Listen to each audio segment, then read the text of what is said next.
Hi, second graders. I'm going to read a story to you today called Happy Like Soccer. And while I'm reading this story today, of course, I want you to pay attention to the setting. You might already have a pretty good idea. And the main character, her name is Sierra.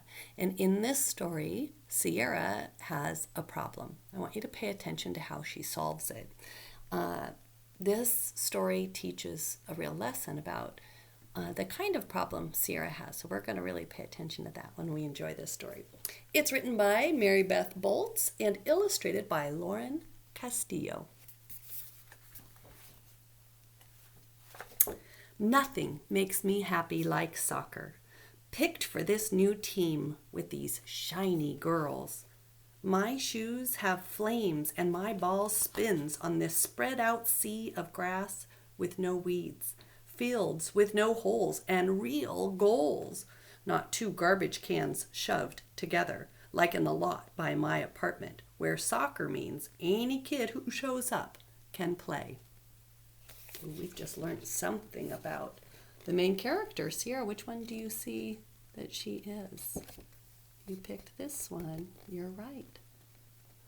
So where she lives, it's not as nice as where she gets to play with this new team. I wonder what else this means about Sierra's life. What do you think? Probably not a lot of money. That's what I was thinking too. But nothing makes me sad like soccer too, because the restaurant where my auntie works is busy on Saturdays and she can't take time off for something like a soccer game. Early every game day, my auntie looks me over good, brushes my hair, rubs my legs with lotion. She says, "Have fun and play hard, Sierra." I smile, but when she hugs me goodbye, I know she can feel me low around the edges. I really like how she said that. She's showing us that she's sad. Oh boy, can you see that in the illustration? So her auntie can't come. She must be really important to her. Then my ride comes, filled with laughing girls who know the jokes I don't. We weave past the empty lot and through my neighborhood and outside the city where the buses don't run. So Sierra must be used to taking the buses when she goes places, instead of a car like the girls. Sounds like she's got some differences from the players on her team. When the game starts, I do play hard and I do have fun, but my eyes have their own mind, spying the sidelines where families sit on blankets and wave from fold-out chairs. Have you ever seen that at a game?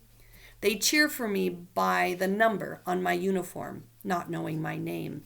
Every girl has someone there but me.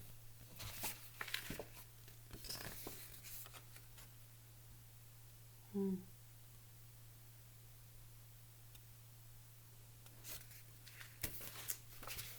wonder what that feeling is on the inside for Sierra when she looks around and doesn't see anybody there just for her.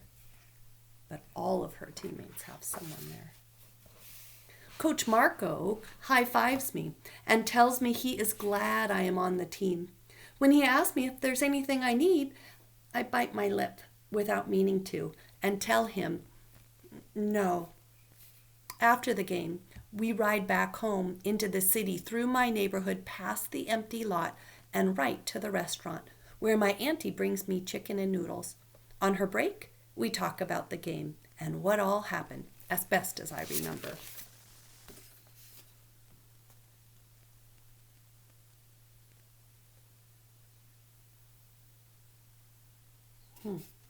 Getting the feeling they live together. Were you thinking that too? Then on Friday, my auntie tells me that her boss has heard me talking. He asked her if she would like to trade her shift on Saturday for one on Sunday so she could come to my last game. What did you tell him? I ask. My auntie laughs. I said, yes, of course I would. Then we dance a made-up dance in the kitchen and bake a cherry cake, the way we always do when there's celebrating going on. What a fun tradition.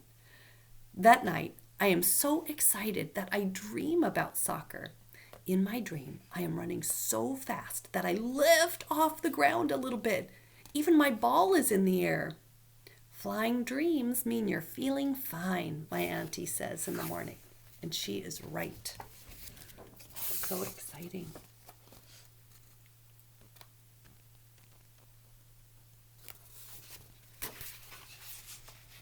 So they didn't have to tell us they were excited. They baked a cake. Oh my gosh.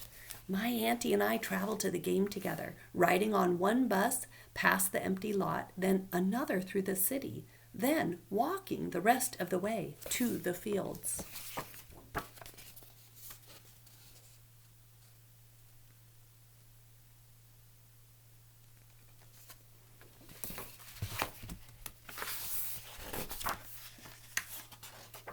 But when my game is ready to start, I feel it.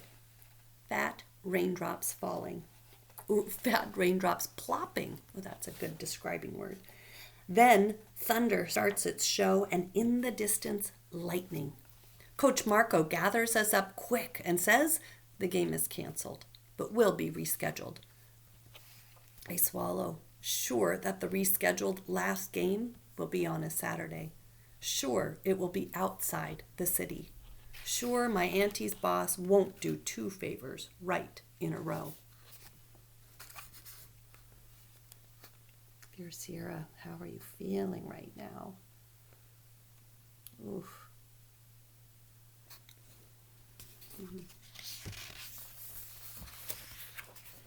Coach Marco gives me and my auntie a ride back home.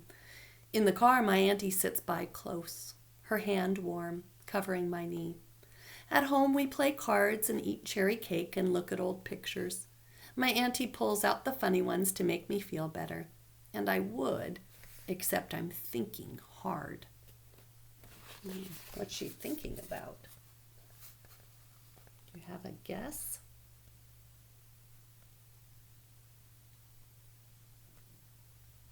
And can you tell how they feel about each other just looking at them, sitting together on the couch? It's a lot of love right there. When she tucks me in, I'm still thinking about the empty lot by my apartment and my auntie's day off being Monday.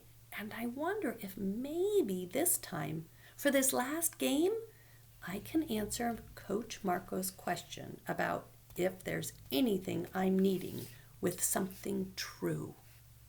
My auntie is asleep, so I tiptoe to the kitchen.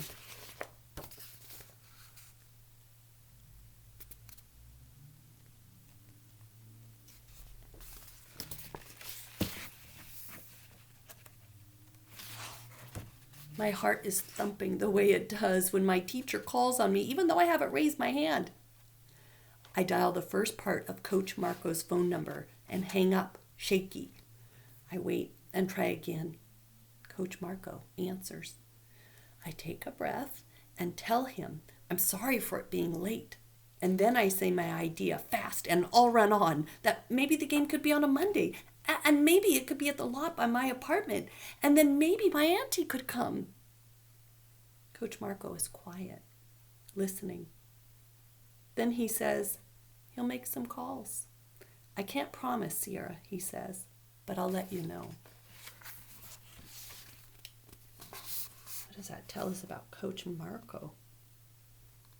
The way he listened, the way he said he'd make some calls.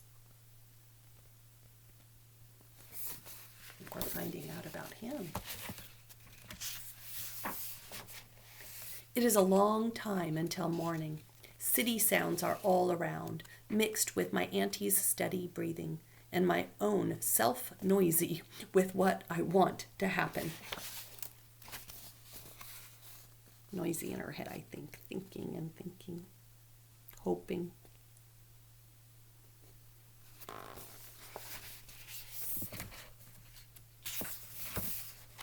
Later, Coach Marco shows up at the lot to see for himself and tells me that my idea was a good one. This will work for everyone, he says, smiling. I run home, skipping the stairs 2 at a time.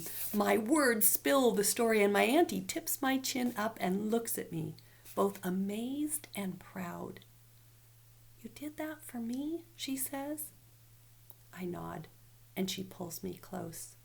For me too, I say.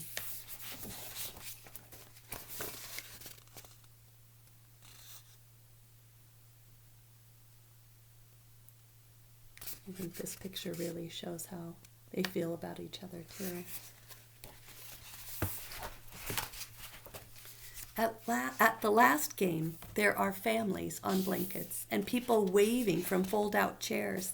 There are faces from my neighborhood too, on bikes, stopping by with all the others. And I hear my name because they know me, not just my number. And above the rest, I hear my auntie's strong voice cheering me on.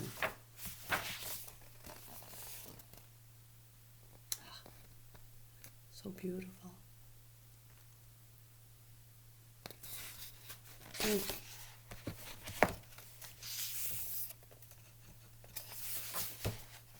And I run so fast that this time I know for real that I am flying.